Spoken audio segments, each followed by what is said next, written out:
Good morning guys. আমাৰ বন্ধু এজনে পুথিপাঠ কৰিছে, আহক আমি সকলোৱে এবাৰ শুনি লওঁ। বহুত ভাল লাগিছে।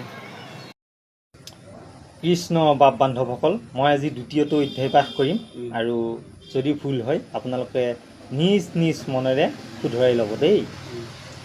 এই দোকানৰ কথা আমি সিমানে এই বেকাৰ জীৱনৰ কথা কেইআষাৰমান ক।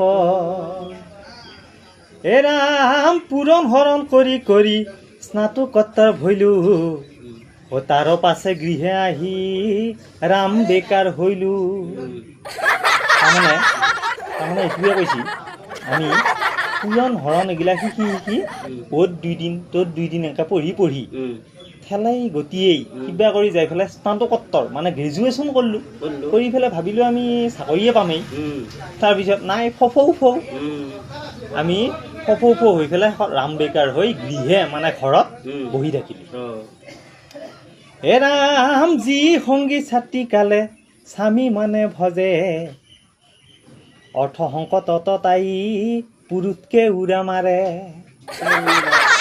তাৰমানে এইটোৱে কৈছি, যিটো সংগী মানে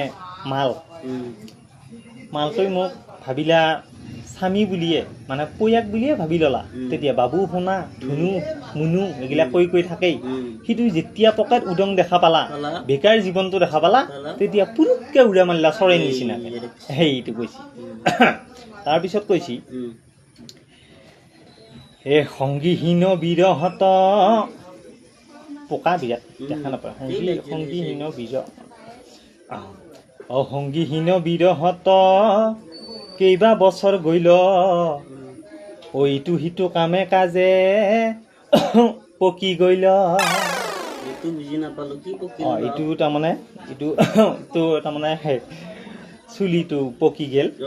তাৰমানে সংগীহীন বিৰহত মানে দুখত থাকিলোঁ, গেল পকি গেল ভাবি থাকোঁতে। বৰলাৰ বয়সত 70 টকা আনি দোকান পাতি বহি আছোঁ টানা টানি কৰি। এতিয়া মোৰ কাম নাই ঘটি আৰু বাতি, 70 টকা টানি টানি ফাটি গৈছি। কৃষ্ণ ফাটি গৈছি।